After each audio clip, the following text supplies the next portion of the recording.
वक्त की बड़ी खबर हम आपको बता रहे हैं। यूक्रेन के सैनिकों के शव लौटाए। रूस ने 210 सैनिकों के शव लौटा दिए हैं। मारिउपोल में मारे गए थे ये सैनिक। इस वक्त की महायुद्ध ब्रेकिंग हम आपको बता रहे हैं। यूक्रेन के सैनिकों के शव रूस ने लौटा दिए हैं। इसकी संख्या 210 बताई गई है। कई दिनों तक ये शव रूस के पास थे और अब इन्होंने ये शव लौटा दिए हैं। तो चौथे महीने में ये युद्ध प्रवेश कर चुका है, लेकिन अभी भी वहां से सिर्फ और सिर्फ बर्बरता की, नुकसान की खबरें आ रही हैं। इस बीच बड़ी खबर यह है कि यूक्रेन को शव लौटा दिए हैं। रूस ने 210 सैनिकों के शव लौटा दिए हैं। रूस ने यूक्रेन की जंग जीतने के लिए अपनी घातक मस्ता एस तोप का इस्तेमाल तेज कर दिया। रूस ने इनकी मदद से ज़ेलेंस्की की सेना पर किए ताबड़तोड़ हमलों का एक वीडियो भी जारी किया, जिसमें उसके सैनिक हमले के लिए इन्हें एक घने जंगल में ले जाते दिखाई दिए। इसके बाद जवानों ने इनमें गोले लोड किए और फिर पेड़ों के बीच छिपी मस्ता एस तोपों ने यूक्रेन के सैन्य ठिकाने की ओर जोरदार हमला बोल दिया। पहले एक तोप ने गोला दागा, इसके बाद तो जैसे वहां गोलों की बरसात शुरू हो गई और पूरा इलाका उनके धमाकों की आवाज से थर्रा उठा। रूसी सेना की ओर से दागे गए इन गोलों के गिरते ही दुश्मन के ठिकाने में तबाही मच गई। वहां धुएं के खौफनाक गुबार के साथ आग के बड़े गोले आसमान की ओर उठते दिखाई दिए। रूस ने इन हमलों में यूक्रेन के कई टैंकों और बख्तरबंद गाड़ियों को ध्वस्त करने का दावा किया। और पुतिन की फौज ने इन हमलों में जिस मस्ता एस तोप का इस्तेमाल किया उसे 1989 में सोवियत संघ के दौर में तैयार किया गया था और ये 1 मिनट के भीतर ही 7 से 8 गोले बड़ी आसानी से दाग लेती है। इसके साथ ही ये करीब 29 किलोमीटर दूर बैठे दुश्मन के ठिकाने को भी तबाह करने की काबिलियत रखती है। यही नहीं, इस तोप की एक बड़ी खासियत है इसकी तेजी, यानी किसी इलाके में तेज रफ्तार से जा रही तोप हमले के लिए रुकने के 1 से 2 मिनट के भीतर ही पहला गोला दाग सकती है। रूस की इस मस्ता एस तोप में लगी मशीन गन को रिमोट से कंट्रोल किया जाता है, यानी उसे चलाने के लिए किसी सैनिक को तोप से बाहर निकलने की जरूरत नहीं पड़ती।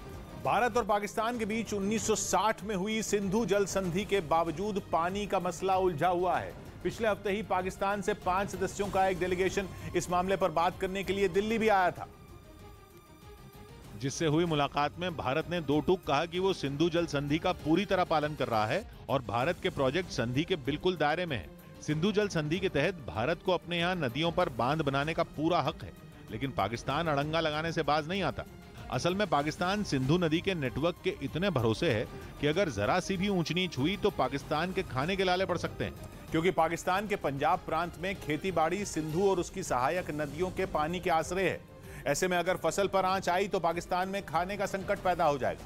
ये हाल तब है जब सिंधु नदी की 5 सहायक नदियों के पानी का बंटवारा कुछ इस तरह हुआ था कि पाकिस्तान फायदे में रहा, क्योंकि संधि के तहत भारत को सतलुज, ब्यास और रावी नदियों के पानी पर हक दिया गया, लेकिन इन तीनों ही नदियों में पानी का बहाव कम है। वहीं पाकिस्तान के हिस्से में झेलम और चिनाब नदियों का पानी आया और इन दोनों ही नदियों में बहाव कहीं ज्यादा होता है। इस लिहाज से सिंधु नदी के नेटवर्क का लगभग 80% पानी पाकिस्तान के हिस्से में चला गया। उस पर अगर भारत अपने हिस्से में बिजली या सिंचाई की जरूरत को पूरा करने के लिए सिंधु जल संधि की नदियों पर बांध बनाने पर सोचे तो पाकिस्तान बौखला जाता है। वो भारत की शिकायत करने अंतर्राष्ट्रीय अदालतों में पहुंच जाता है, जबकि 2014 में जम्मू कश्मीर के किशनगंगा हाइड्रोलिक पावर प्रोजेक्ट के केस में परमानेंट कोर्ट ऑफ आर्बिट्रेशन ने भारत के हक में फैसला सुनाया था। वहीं यूक्रेन में 3.5 महीने से जंग छिड़ी है और उधर तुर्की ने एक नई जंग का ऐलान करके रूस से लेकर अमेरिका तक को टेंशन दे दी। तुर्की ने कहा कि वो अपने पड़ोसी सीरिया में एक बड़ा मिलिट्री ऑपरेशन करने की तैयारी कर रहा है ताकि वहां से कुर्द लड़ाकों का सफाया किया जा सके, लेकिन सीरिया में अपने हमले की कोई तारीख तुर्की ने नहीं बताई। हाँ, तुर्की के राष्ट्रपति रजब तैयब अर्दोयान ने इतना जरूर कहा कि हम सीरिया के कुर्द लड़ाकों पर अचानक एक रात को हमला कर देंगे और हमें करना ही होगा। वैसे तुर्की की ये धमकी कोई नई नहीं है। वो बीते कुछ साल से अपनी दक्षिणी सीमा पर बसे सीरिया के अंदर फौज भेजने की धमकी दे रहा है। इसके पीछे तुर्की के 2 मकसद हैं। पहला तो उत्तरी सीरिया से कुर्द लड़ाकों को खदेड़ना और दूसरा बॉर्डर एरिया में बफर जोन बनाना। तुर्की की कोशिश अपने और सीरिया के बॉर्डर पर 30 किलोमीटर चौड़ा बफर जोन बनाने की है। तुर्की 2019 में ही ये करना चाहता था, लेकिन तब वो नाकाम रहा था। इसलिए तुर्की ने एक बार फिर सीरिया में कुर्द लड़ाकों के खिलाफ अपने ऑपरेशन का ऐलान किया है, क्योंकि सीरिया में कुर्द लड़ाकों और तुर्की के बीच 36 का आंकड़ा है। दक्षिण पूर्वी तुर्की में भारी तादाद में कुर्द समुदाय के लोग रहते हैं और तुर्की के दक्षिण में बॉर्डर के उस पार सीरिया है और सीरिया के इस उत्तरी इलाके में कुर्द लड़ाकों का दबदबा है। उत्तरी सीरिया का बड़ा हिस्सा सीरिया के कुर्द लड़ाकों के संगठन वाईपीजी के कब्जे में और तुर्की कुर्द लड़ाकों को आतंकवादी मानता है। उसका कहना है कि वाईपीजी तुर्की के कुर्द लड़ाकों के संगठन पीकेके का ही हिस्सा है। वो पीकेके जिसे तुर्की, यूरोपियन यूनियन और अमेरिका समेत कई देशों ने आतंकी संगठन घोषित किया हुआ है, क्योंकि पीकेके ने करीब 40 साल से तुर्की की सरकार के खिलाफ हथियार उठाए हुए हैं, जिसमें 40,000 से ज्यादा लोगों की मौत हो चुकी है। पीकेके की मांग है कि तुर्की के अंदर ही कुर्द समुदाय के लिए कुर्द समुदाय के लोगों को उनका एक अलग आजाद इलाका दिया जाए और इसके लिए वो तुर्की की सरकार से लड़ रहा। इसलिए तुर्की उत्तरी सीरिया से अपने दुश्मनों कुर्द लड़ाकों को बेदखल करना चाहता है। लेकिन अंदर की बात यह है कि सीरिया में कुर्द लड़ाकों की कमर तोड़कर तुर्की के राष्ट्रपति रेजिप तायिप एर्दोगान अपनी कुर्सी बचाना चाहते हैं, क्योंकि बीते 2 दशक से तुर्की की सत्ता में जमे हुए एर्दोगान की लोकप्रियता तेजी से गिर रही है और अगले साल वहां चुनाव है। माना जा रहा है कि एर्दोगान और उनकी पार्टी संसदीय चुनाव और राष्ट्रपति चुनाव दोनों हार सकती है। ऊपर से तुर्की की अर्थव्यवस्था भी डामाडोल हो रखी है। वहां महंगाई दर 73% को पार कर चुकी है। ऐसे में सीरिया में कुर्द लड़ाकों के खिलाफ ऑपरेशन चलाकर एर्दोगान कम से कम तुर्की के कट्टर राष्ट्रवादी वोटरों के बीच अपनी इमेज तो चमका ही सकते हैं। इसी वजह से रक्षा विशेषज्ञों का मानना है कि रेजिप तायिप एर्दोगान यूक्रेन में उलझे रूस और अमेरिका का फायदा उठाकर सीरिया में अपना उल्लू सीधा करने की फिराक में, क्योंकि रूस का फोकस अभी यूक्रेन पर है और वहां की जंग जीतने के लिए वो सीरिया से अपनी फौज कम करके उसे यूक्रेन में भेज रहा है। वहीं अमेरिका का ध्यान भी रूस को हराने पर है। और तो और तुर्की ने स्वीडन और फिनलैंड की नेटो की सदस्यता पर अड़ंगा लगाकर पहले ही अमेरिका को टेंशन दी हुई है। ऐसे में अमेरिका को तुर्की के साथ की भी जरूरत है। लेकिन तुर्की की राह इतनी भी आसान नहीं रहने वाली।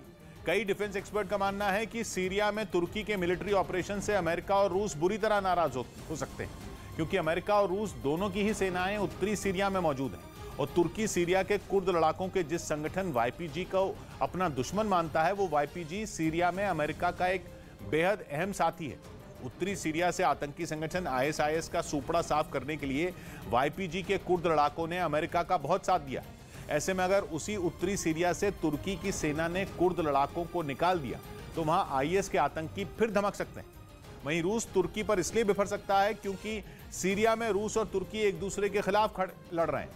रूस सीरिया की सरकार की तरफ है और तुर्की सीरिया की सरकार के खिलाफ खड़े विद्रोहियों के साथ। अब आपको दिखाते हैं सिद्धू मूसेवाला हत्याकांड से जुड़ी 10 बड़ी खबरें। मानसा में सिद्धू मूसेवाला की अंतिम अरदास आज। अपने एक वीडियो में मूसेवाला के पिता ने कहा था कि वो अंतिम अरदास के दिन खुलकर करेंगे बात। पंजाब कांग्रेस अध्यक्ष राजा वड़िंग ने पंजाब बंद का किया ऐलान। आज सिद्धू मूसेवाला के अंतिम अरदास के मौके पर पंजाब बंद का ऐलान किया।